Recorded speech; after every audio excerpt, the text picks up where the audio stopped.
ఆంజనేయం మహావీరం అని స్వామిని పిలవాలి. ప్రతి ప్రదక్షిణానికి కూడా ధ్వజస్తంభం దగ్గరకు కానీ రాజద్వారం దగ్గరికి కానీ వచ్చేటప్పటికి ఆగి స్వామి వైపుకి తిరిగి ఒక్కసారి స్వామిని ఆనామంతో పిలవాలి. ఆంజనేయం మహావీరం బ్రహ్మ విష్ణు శివాత్మకం.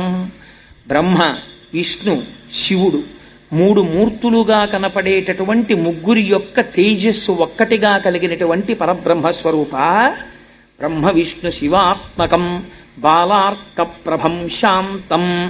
బాలసూర్యుడు ఎలా ఉంటాడో అటువంటి కాంతితో వెలిగిపోయేటటువంటి స్వరూపమున్నవాడా, పరమ శాంత స్వరూపమైనటువంటి వాడా,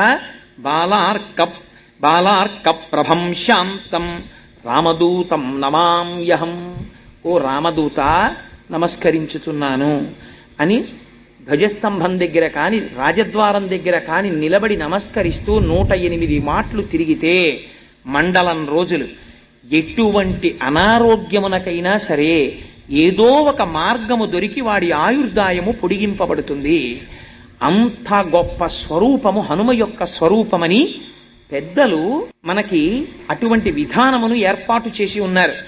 నాకు సభాముఖంగా కొన్ని విషయాలు చెప్పడానికి నేను భయం కొద్దీ, అంటే ఎవరు ఎటువంటి ఉపాసనలు చేస్తారో తొందరపడి అని నేను చెప్పను, కానీ